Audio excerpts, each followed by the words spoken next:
Hola a todos, bienvenidos a Conversaciones con CEOs. Soy Daniel Mesa, CEO de Actimo América, y nuestro invitado de hoy es Arturo Longares. Arturo. Longares se escribe Longares. Arturo es director general en Diálogos, una consultora mexicana en estrategia, capital humano y cumplimiento. Diálogos nació y es parte de Grupo Salinas, uno de los grupos más influenciales y reconocidos de Latinoamérica. Tienen 110,000 colaboradores y, por nombrar un par de las 70 unidades de negocios, TV Azteca, Banco Azteca, Electra y todas quienes son clientes de Diálogos. Arturo tiene 19 años de estar en Grupo Salinas desde su primer trabajo como becario o intern en TV Azteca, y justo antes de ser director general de Diálogos, él fue director de agenda y acuerdos de la oficina de la presidencia del Grupo Salinas, que él nos va a contar un poquito más qué implica esto, acompañando al presidente del grupo, Ricardo Salinas, por 12 años y medio. Entonces, bienvenido Arturo. Muchas gracias, Daniel. Qué gran descripción acabas de hacer de mi carrera. La sintetizaste muy bien en unos breves minutos. Buenísimo. Y dejé una cosa fuera, que es lo primero que quiero conversar contigo, y es que tú eres ingeniero químico, egresado de la UNAM.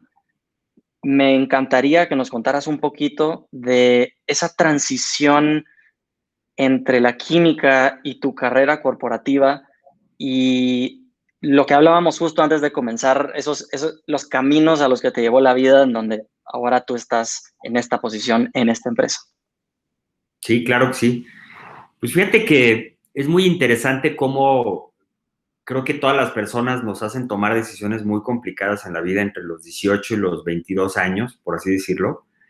Y pues estamos aprendiendo a tomar las decisiones más difíciles de nuestra vida, ¿no? Entonces, bueno, pues yo a los 18 tuve que tomar la decisión de estudiar una carrera.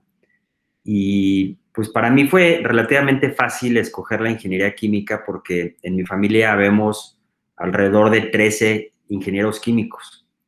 Y lo curioso es que todos ellos se han dedicado a cosas diversas. Hay unos que sí se dedicaron a ingeniería química de la forma más pura, otros estaban en temas de mercadotecnia, otros inclusive en temas de comunicación. Entonces, lo que sí me pude dar cuenta es que la ingeniería química te daba una gama muy versátil, muy amplia del conocimiento, ¿no? Entonces, esa fue realmente la decisión de por qué empecé a estudiar ingeniería química. Me gustaba mucho y abarcaba muchas cosas. La química por sí misma, la verdad es que sí me apasiona mucho, sin duda. Uh-huh. Eh, y bueno, pues realmente mi enfoque empezó a ser hacia la biotecnología y la bioquímica.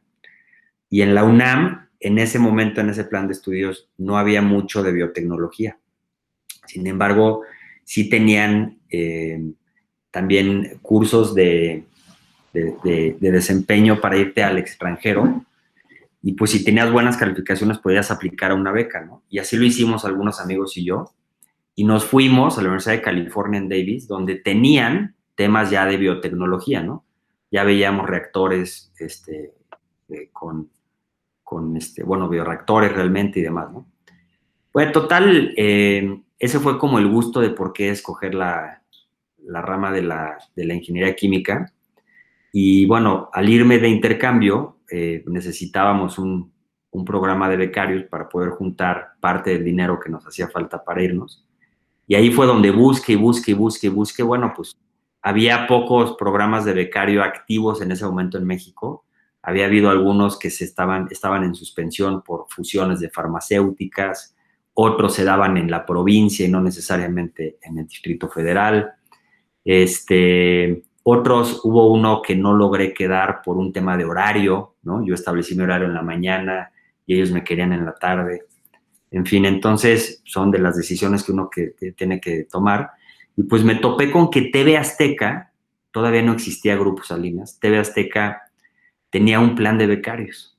Y pues bueno, apliqué pues para poder trabajar part-time durante 6 meses, juntar ese dinero que hacía falta y pues irnos de intercambio. Y así lo hicimos. Y para mí, bueno, ahí terminaba este ciclo y este aprendizaje de 6 meses que estuve en la televisora, ¿no? Sin duda, lo que sí te puedo decir es que fue un gran acierto porque el área donde estaba ese internship era un área que se llama información ejecutiva y es como, era una parte de la Contraloría en donde se veía absolutamente toda la consolidación de los resultados financieros de la empresa. Y ahí es donde entonces pues, pude saber bien todo lo que era una empresa de ese tamaño, ¿no? Como TV Azteca en ese momento. Y ya, cuando regreso del programa en California, pues la verdad es que decidí seguir estudiando y trabajando, era una buena opción, estaba muy interesante también, y pues bueno, una cosa me fue llevando a la otra, y la verdad es que si hay algo que sé que no me gustaría haber estudiado en mi vida, son 2 cosas, y una era psicología y leyes, ¿no? Ok. Entonces, todo lo demás, la verdad es que me gusta, puedo aprender, me meto, estudio, etcétera, ¿no? O sea, sí traigo como ese feeling científico en ese sentido. Y pues bueno, estar aquí también era muy apasionante porque empecé a aprender temas de contabilidad, temas de finanzas, sin duda temas de negocios, de estrategia, management, o sea, todo el tema de management lo empecé a aprender realmente desde el punto de vista empírico, ¿no? Y creo que mucho mi perfil es empírico y mucho el DNA de este grupo también es muy empírico. Pues esa fueron la decisión de por qué estudié ingeniería química y un poco también el por qué me fui quedando aquí, ¿no? La vida me fue llevando a estar en proyectos en donde respetaban mi pensamiento, respetaban mi libertad, respetaban mi forma de ser y creo que eso es súper valorado, ¿no? Yo fui tomando la decisión de seguir continuando con el ascenso corporativo. Y regresando a lo que acabas de decir de tu programa de biotecnología y cómo en tu familia hay muchos químicos, pero nadie realmente practica la química. Un tema que me apasiona es cómo tú puedes eh, usar habilidades que aprendes en un área de la vida en otra área de la vida totalmente distinta y aparentemente casi contradictoria. Y no sé si tú alguna vez has pensado en qué de la disciplina de la química te ha dado una ventaja en el mundo corporativo. O sea, cómo combinas las dos y cómo la combinación te hace a ti un ejecutivo único.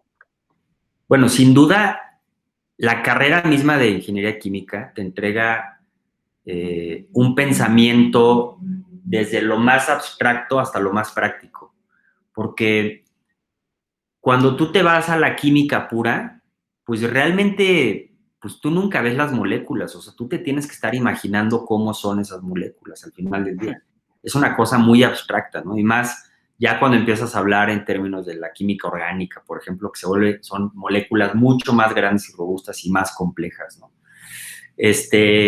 Por otro lado, bueno, tienes el tema de la termodinámica, que son las leyes del comportamiento de los fluidos, que también, híjole, pues es muy, muy, muy abstracto, ¿no? Entonces, tienes una parte muy abstracta, muy intensiva, muy compleja, ¿no? En cuanto a modelos, porque la verdad es que el entendimiento que nosotros como humanos le damos a todo eso es a través de inventarte modelos, ¿no? De los modelos del átomo, ¿no? Que han sido desde los más simplistas, ¿no? Hasta ya cosas mucho más complejas, ¿no? Que se traducen ya en ecuaciones matemáticas muy complicadas, ¿no? Entonces, todo eso, lo que hace la ingeniería química es que después te lo aterriza a algo que todos usamos en el día a día, ¿no? O sea, todo lo que traemos puesto, todo lo que estamos usando, todo lo que tocamos en nuestro día a día, siempre pasa por un proceso de transformación químico.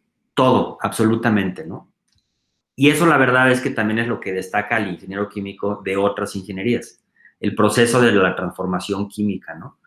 En un ingeniero civil, realmente ellos construyen, ¿no? Pero no hacen análisis de procesos de transformación. El único fluido que ellos analizan en su carrera siempre es el agua, densidad uno y viscosidad uno, ¿no? Siempre hemos dicho mucho más complejo, digo, mucho más simple. Entonces, bueno, lo que sí te puedo decir es que este pensamiento abstracto y cómo lo puedes aterrizar ya a cosas prácticas, sin duda yo creo que ha sido una ventaja competitiva, ¿no?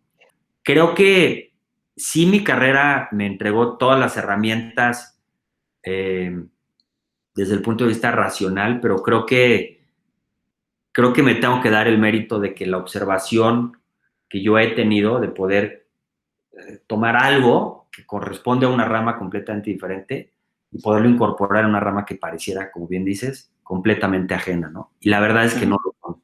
Entonces yo creo que eso es lo que me ha hecho destacar, sobre todo por el entendimiento, ¿no? O sea, he logrado entender muchas cosas que de otra manera no hubiera entendido y sí se lo tengo que agradecer a la carrera que seleccioné. Me encantó la línea que dijiste de transformar el pensamiento abstracto y luego aterrizarlo en la práctica.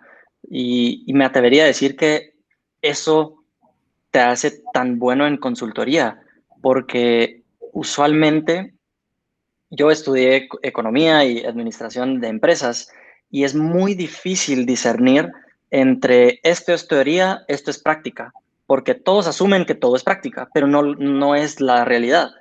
Y en cambio lo que tú me estás diciendo es, en química, nosotros entendemos muy claro qué es teoría y luego nuestro trabajo es convertirlo a la práctica. Y eso es al final lo que tú esperas que un consultor haga por ti.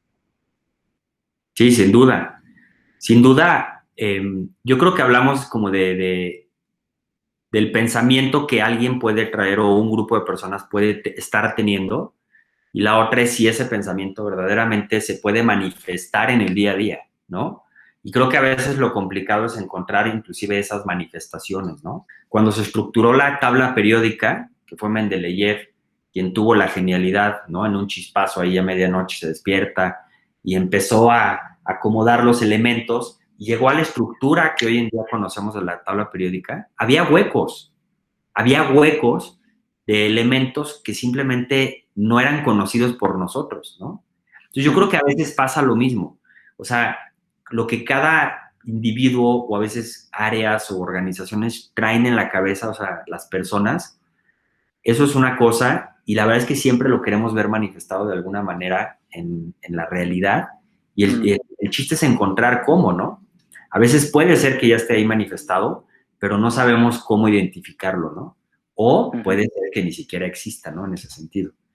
Entonces, sí, es como complicado, ¿no? Entender como el pensamiento contra la practicidad, sin duda. Sí. Tengo mucha curiosidad de platicar contigo el tema de la estrategia, porque personalmente es un concepto que siento que se me escurre entre los dedos cada vez que me siento y trato de decidir, esta es la estrategia de los próximos 3 años o en los próximos 5 años. Con el pasar del tiempo es difícil mantenerlo, es difícil actuarlo, es difícil cambiarlo. Y me gustaría hablar primero en temas generales. ¿Qué es la estrategia? ¿Cómo la definirías? Yo creo que la estrategia es el qué. O sea, la pregunta fundamental que debe de responder la estrategia es ¿qué? ¿Qué es lo que quiero hacer? O qué es lo que tenemos que hacer, en fin. O sea, responde al propósito, sin duda. Y eso lo puedes ver desde el plano individual hasta el plano organizacional. O sea, todo debe de empezar por responder el qué, ¿no? ¿Qué es lo que quiero ser? Y ya después, con base en eso, vas tomando las decisiones para construir ese qué que estás planteándote, ¿no? Claro. ¿Qué crees que le hace falta a una empresa que los lleva a contratar una consultora en estrategia? ¿Por qué no lo pueden hacer ellos mismos? Lo que la consultoría siempre te entrega es un punto de vista ajeno y diferente. Y es mucho más objetivo. De entrada no hay un conflicto de interés, porque todos siempre jugamos un rol de pertenencia, ¿no? En una organización.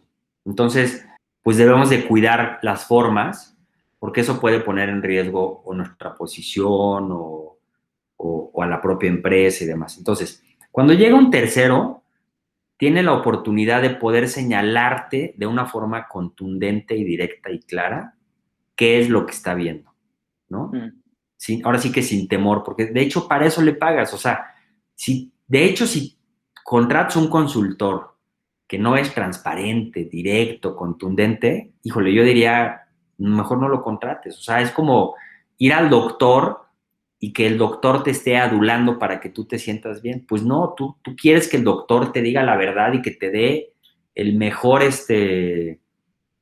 la mejor medicina posible. Creo que los consultores deben de servir igual, ¿no? Ahora, lo rico de las consultoras, como te decía, es la diversidad de pensamiento y de aprendizaje que vas teniendo con todos tus clientes. Eso es lo que cada vez más va enriqueciendo a los consultores y a las consultorías, ¿no? En ese sentido. Sin duda, las personas pueden hacer estrategias, o sea, de hecho pueden hacer todo, ¿no? Pero el contratar una consultoría te va a permitir identificar puntos ciegos que típicamente vas a tener, siempre, ¿no? Y bueno, pues una consultoría te puede ayudar para reafirmar un pensamiento o una estrategia o alguna metodología que estás implementando, o te puede ayudar a encontrar nuevas cosas.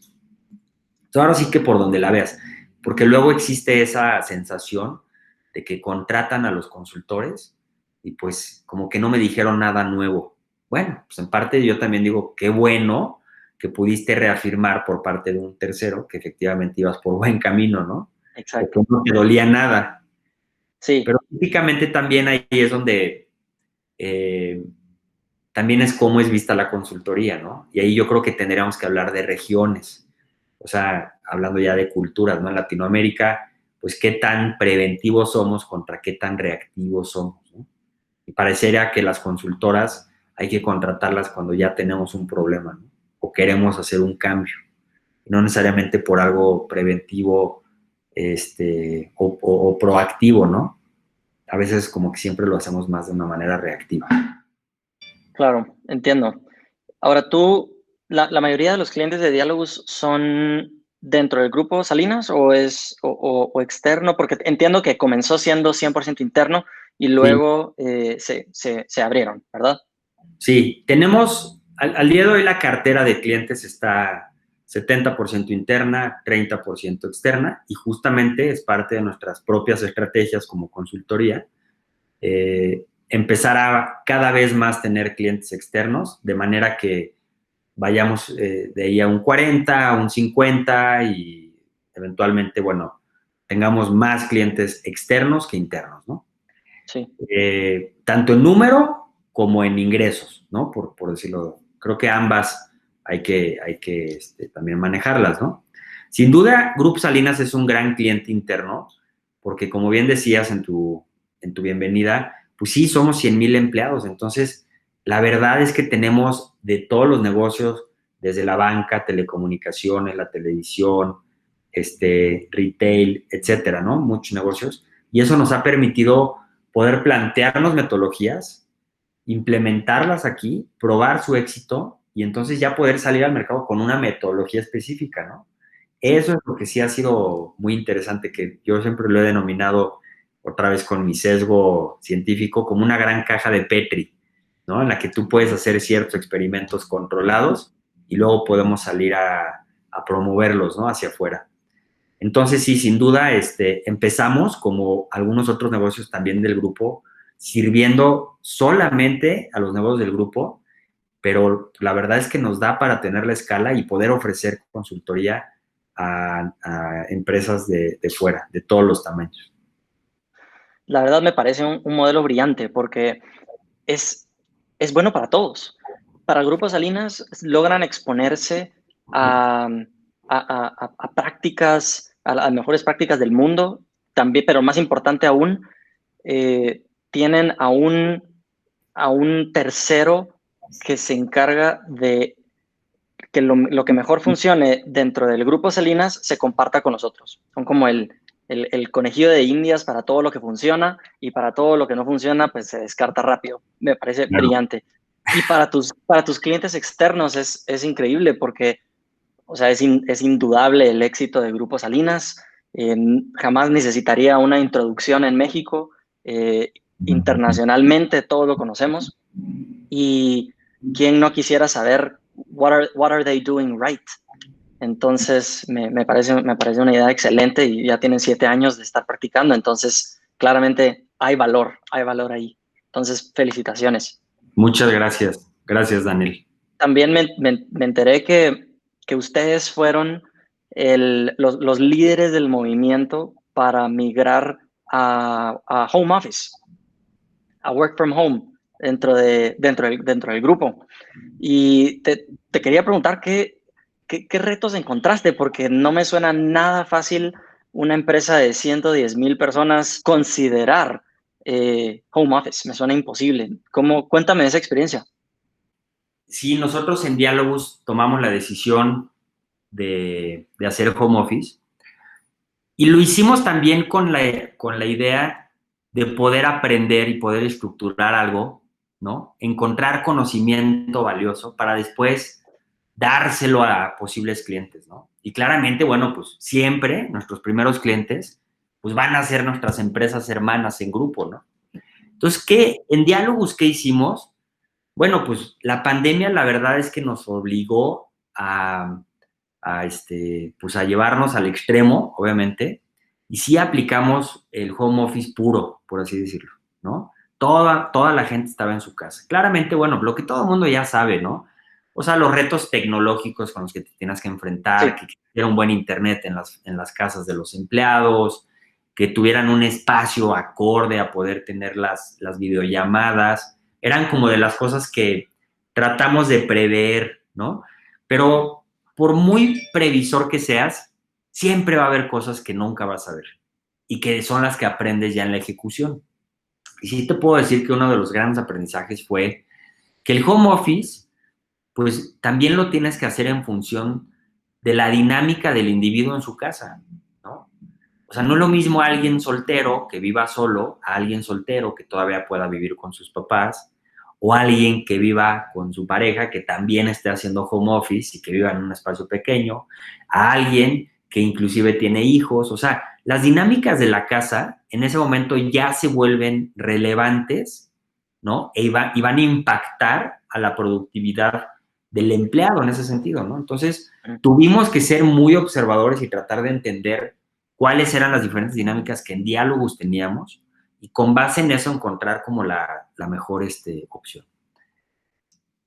Eso lo hicimos durante un mes. El mes 2 lo que hicimos fue, hagamos un home office híbrido, ¿no? Entonces, implementamos 2 días de home office para todo mundo, con 3 días de trabajo físico, respetando la sana distancia, ¿no? De manera que entonces el mismo espacio en donde estábamos todos, ahora lo aforamos a tener más o menos 2/4 partes, ¿no? O sea, la mitad de la gente al mismo tiempo en la oficina.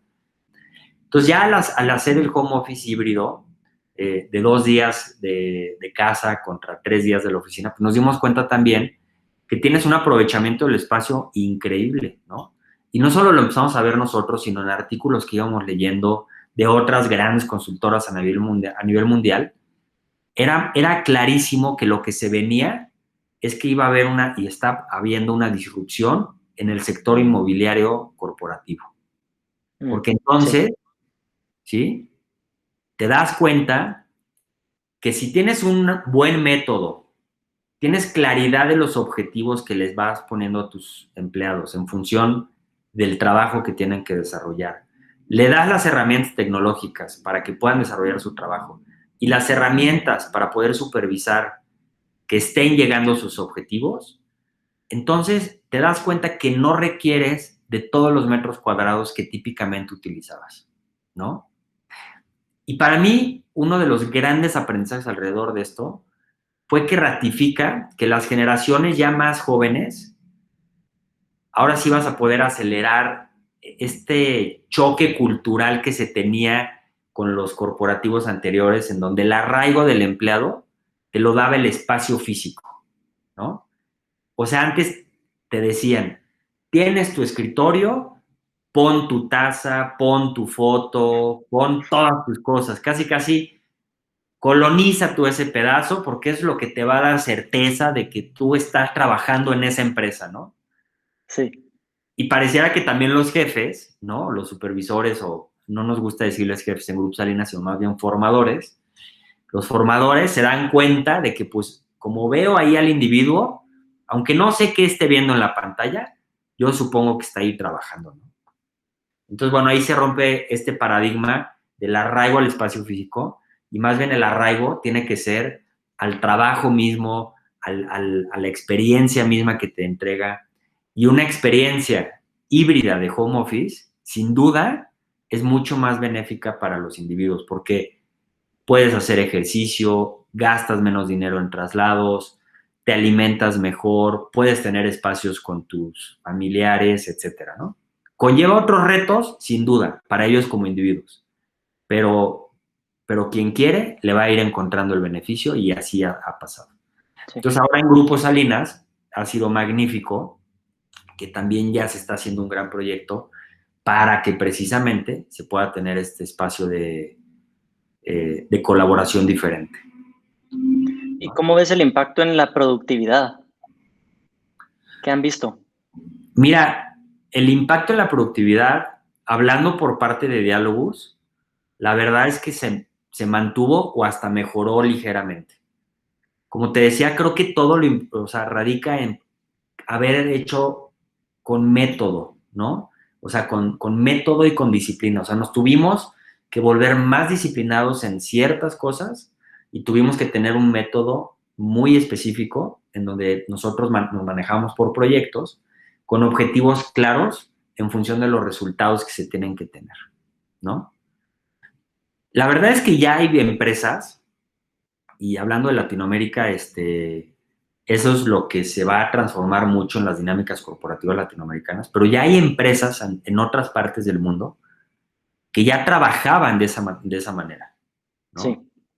Inclusive consultoras donde te dicen, bueno, a ver, o sea, tú vienes y sí tienes que venir a la oficina porque hay ciertas cosas que tenemos que ver presencialmente, cierta información que definitivamente no puede salir de los premises, en fin, ¿no? Pero están muy enfocadas a dar el resultado bajo el cumplimiento de ciertos objetivos. Dando eso, ya no pasa nada. Entonces, realmente la productividad va en función del método, de la claridad de objetivo que le estés poniendo, de la correcta supervisión, pero también de rompernos un prejuicio que es, tenemos que confiar en que las personas pueden realizar su trabajo de manera remota eficientemente. sí. Y habiendo sobrepasado la pandemia, dado, asumiendo que todas estas cosas que dijiste se dan, el control, el establecimiento, ¿tú sugerirías dejar permanente los días de home office Sin a duda, tus, sin duda, sin duda, al resto del grupo, a tus clientes y a tu propia organización? sin duda. De hecho, déjame te cuento que una de las disrupciones más grandes al menos para el equipo de trabajo que me reporta directamente en Diálogos, fue que nadie tiene una oficina ni siquiera un espacio físico asignado. Nada.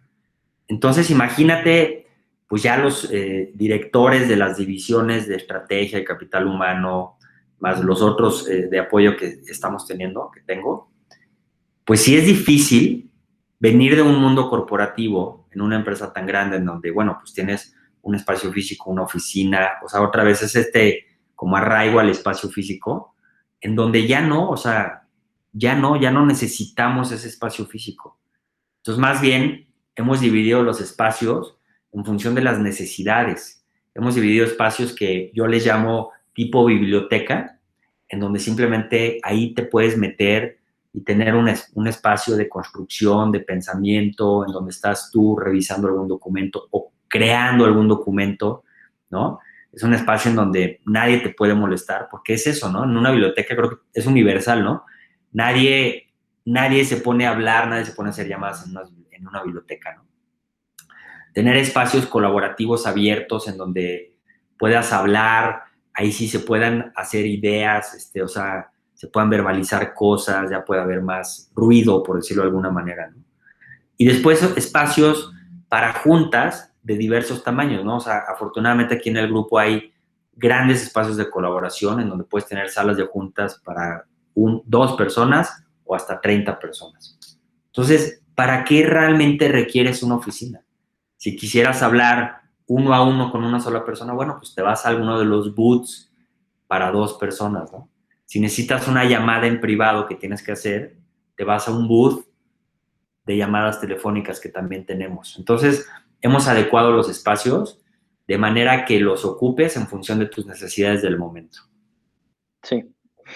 Y si esa es tu recomendación, tú lo quieres hacer en Diálogos y digamos que tus clientes de Grupo Salinas o externos te dicen, queremos seguir tu recomendación.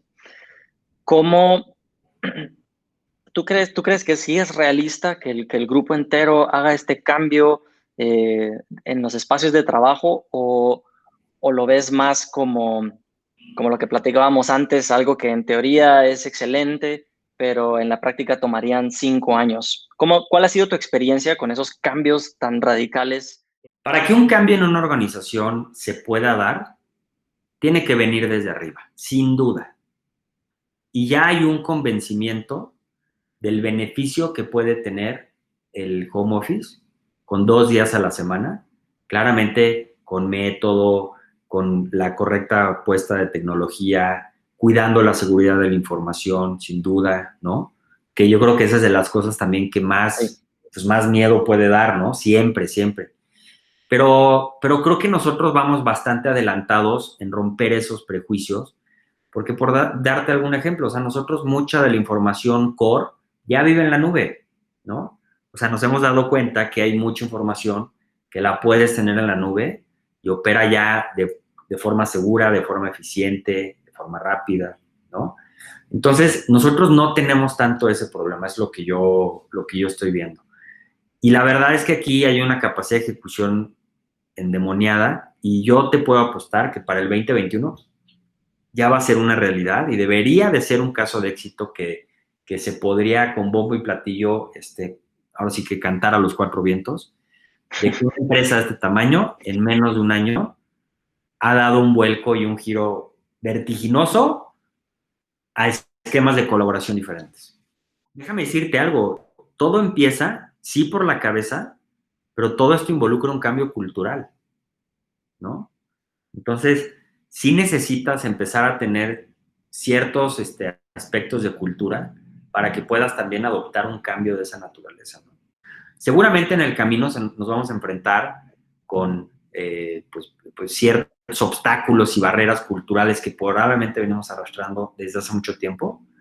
Pero bueno, pues como te digo, no puedes prever todo, irán saliendo y se tendrán que ir resolviendo. Qué bueno que sacas el tema de la cultura, porque justo estaba en la lista de los temas que quería tocar contigo, no quería que se me pasara. Como parte de las áreas, de las divisiones de Diálogos, ustedes dan consultoría en capital humano. No estoy totalmente seguro si eso lo usan como un sinónimo de cultura, pero de lo que leí me parece que sí, que es importantísimo para ustedes. Y después de 19 años de carrera en Grupo Salinas, tú ya tienes un sentimiento perfecto de lo que es su cultura, su filosofía, y me gustaría escuchar tu opinión en general sobre el tema y sobre todo, ¿qué es lo que tú buscas en tus clientes para abarcar este tema?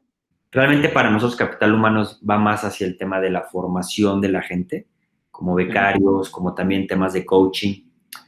Y sí tenemos dentro de Capital Humano englobado un servicio que seguramente has escuchado como término, que es el Change Management, ¿no? Sí. En donde realmente ahí lo metemos en Capital Humano porque el cambio de la cultura siempre va a provenir de parte de las personas y lo que tú quieres hacer es romper paradigmas, adoptar nuevos cambios, nuevos rumbos, nuevas formas de hacer las cosas, a veces de pensamiento. Debes de hacer muchas muchas cosas para poder ir haciendo este cambio cultural, ¿no? El change management lo empiezas en áreas específicas, ¿no? O sea, cuando estás hablando de empresas muy grandes, ¿no? Entonces, cómo lo atacamos? Bueno, pues depende también qué es lo que el cliente está buscando y sin duda siempre hay como tintes de change management en donde tenemos que hacer sensibilizaciones, tenemos que hacer comunicados con la penetración y la repetición correcta para que esas nuevas formas empiecen a penetrar dentro de los individuos y los individuos empiecen a tener cambios en hábitos, en comportamientos, en estilos, ¿no? En formas de trabajo, que después eso se traducirá en un cambio cultural, ¿no? Que claramente, bueno, pues se manifiesta en mucho más tiempo, ¿no? Mi propia experiencia con la cultura es muy diferente porque nosotros somos una empresa donde en Latinoamérica somos 10 personas. Entonces, prácticamente la cultura la marcan los directores, los líderes, y la cultura es un reflejo de eso. Pero imagino que es completamente otra historia cuando hablas de miles de personas. Cómo puedes fomentar una cultura o cómo puedes establecer esas reglas de comportamiento de una forma fluida, sin que se sienta como que las estás imponiendo? Creo que es una línea muy delgada, ¿no? Eh, ¿Cómo estableces la cultura del ejercicio en alguien, por ejemplo, ¿no? O la cultura de la buena alimentación. Sí, exacto. Sin duda, a veces sí tiene que ser un poco impositivo, ¿no? O sea, a veces no podemos pretender que todas las personas con una explicación van a lograr entender y entonces adoptar y aceptar algo, ¿no? Eh, yo siempre hago ejemplos o tomo ejemplos de niños, ¿no? Por ejemplo, digo, lo veo con mis propios hijos, pues no nada más con decirles, oigan, hijos, coman verduras porque es sano, entonces ya eso va a ser suficiente, ¿no? No, pues a veces uno tiene que sí ser impositivo y obligarlos, y sí lo quiero poner entre comillas, ¿no? Los tienes que obligar a que prueben y se den la oportunidad, ¿no? Y sin duda, o sea, no quiere decir que tenga que ser bajo el regaño, pero sí bajo la firmeza, de decir, es que así lo vamos a hacer. Y entonces a veces ciertos cambios culturales, por ejemplo, lo del home office es, bueno, pues van a ser 2 días. Y de verdad, yo te lo puedo decir, dentro del equipo de diálogos, ha habido personas que les ha costado un poco más de trabajo porque pues, están muy habituadas a estar en la oficina. Y después acostumbrarse en ambos sentidos a tener, por ejemplo, estas reuniones virtuales como la que tú y yo estamos teniendo, les ha costado trabajo, ¿no? Sin embargo, después de ya varias semanas en donde los obligué de alguna manera, ya están adoptando y ya están entendiendo el beneficio que eso tiene. Y entonces yo creo que se está dando un cambio cultural en donde estamos teniendo otras formas de colaboración. Claro, claro, tiene sentido.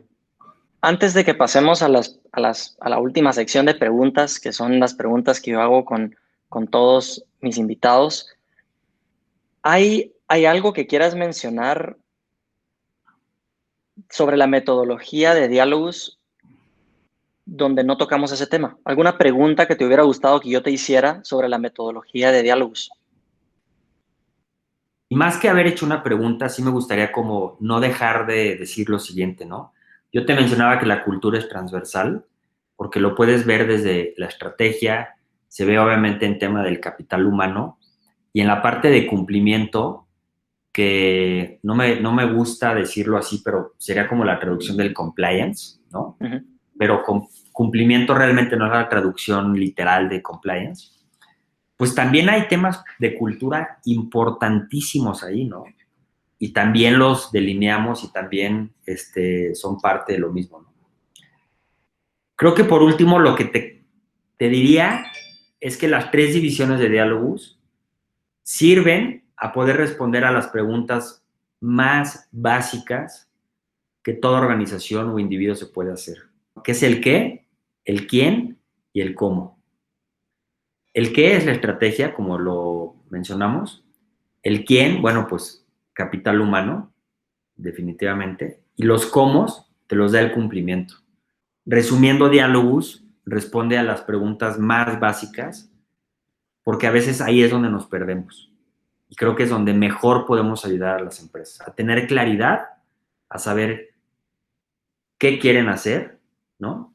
Con quién hay que hacer eso, quién va a ejecutar esa estrategia y cómo. Gracias, Arturo. La primera pregunta, ya estas son cortas, un poco más concisas, vamos cerrando. La primera es, ¿qué libro crees tú que todos los que estén en una posición de liderazgo deberían de leer? Sin duda, el libro de Measure What Matters ahorita, creo que ha sido también de los más disruptivos que he podido leer porque te explica el concepto de las OKRs Sí. De una manera muy, muy buena. Te entrega método, te da buenas recomendaciones. Y otro asociado a eso se llama Radical Focus. Creo que también ese me gustó todavía más porque te lo narra inclusive como una pequeña historia y te da también cosas prácticas que inclusive nosotros dentro de Diálogos hemos implementado, como los viernes de celebración, por poner un ejemplo. Ya tendrías que leerlo. Esos son como los del momento. Ahora, a mí en lo personal,